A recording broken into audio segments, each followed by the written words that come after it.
I want to get into a story that I haven't really talked much about to anybody. And it's a day that something happened that like significantly changed my life. Like, it was basically a revelation. And it ties into the importance of doing this work that I talk about. Doing the early morning wake up times, the cold showers, the ruck marches, the non-negotiables, the workouts, the nutrition. It all seems so superficial, but there's something so fucking deep to it that a lot of people don't understand. It's fasting. A lot of people think that I fast and I do these long fasts because I want to lean out or some sort of diet thing, but it's not. It's just, I get a strong spiritual connection when I fast. When I'm like 3 days, 5 days fasted, that's when I start to get this extremely strong spiritual connection. I start to connect with my higher self on a higher conscious level. I get a lot of mental clarity, and I'm able to work through a lot of things. That's why there's so many, that's why in a lot of these cultures, people fast. That's why you hear about these people in these cultures going on these spiritual journeys, fasting for long periods of time.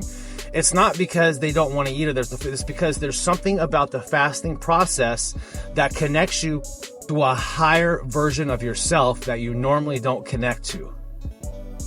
Now, with that being said, I never had much confidence. I had a lot of insecurities.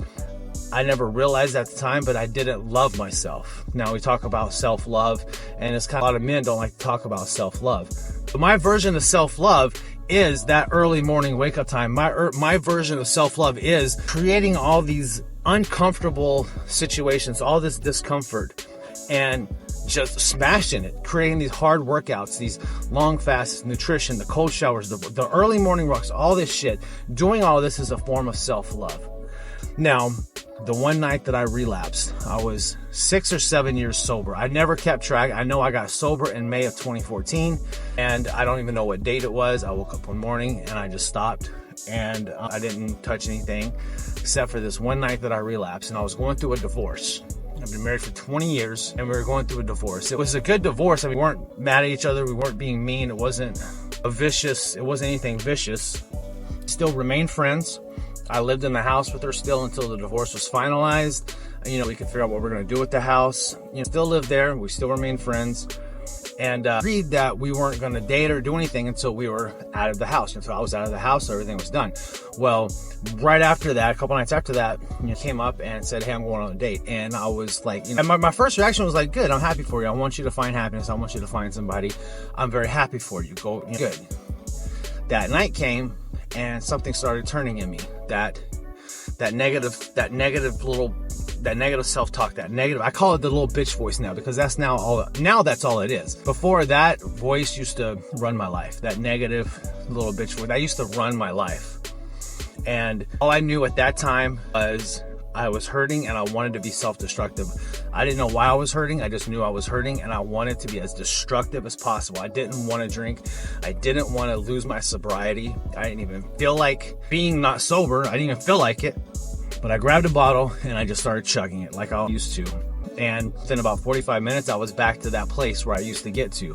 And that's where my authentic self, that guy just fucking completely disappears. The rational, my authentic self, that guy just went the fuck away.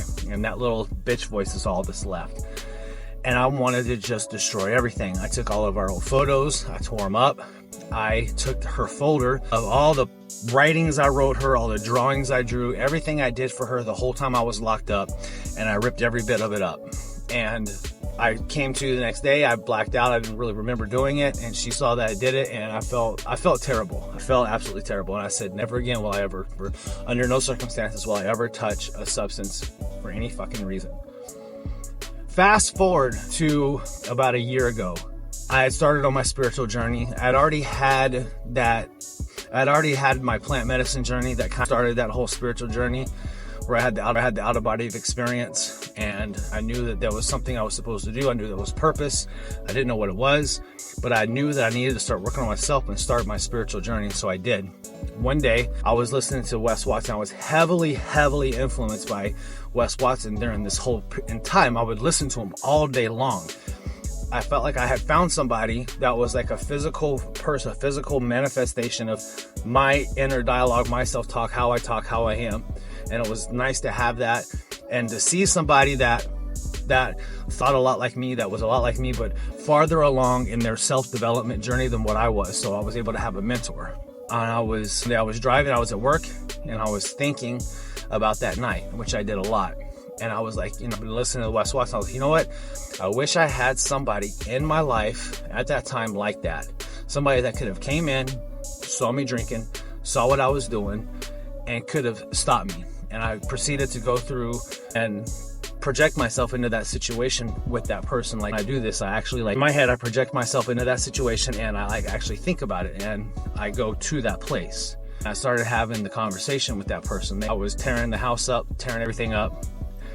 This person walked in and asked me, yo, dog, what the fuck are you doing? This person asked me, yo, dog, what the fuck are you doing?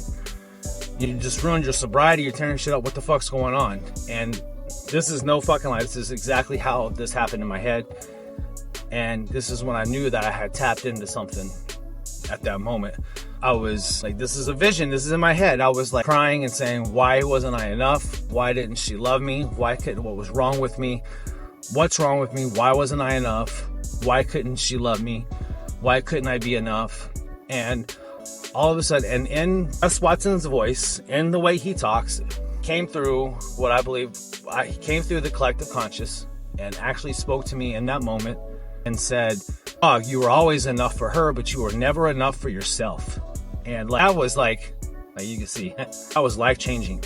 I pulled over immediately, I stopped, and I just sat there like 15 minutes, just playing back in my head my whole life, and I was never enough for myself. I never created that self-love, and no matter what anyone did for me, no matter how much anyone else loved me, it was never enough, because I didn't love myself. Nobody can love you enough to make up for your lack of self-love. There's nothing that anybody can do, and you end up putting that onto other people. You end up forcing other people to try to love you more than what they're possibly able to do. And even if they still are able to do that, it's never going to be enough. This is why this shit is so fucking important. This is why you gotta stop being the fucking person that you're being, because you're putting all this fucking shit onto your people that love you.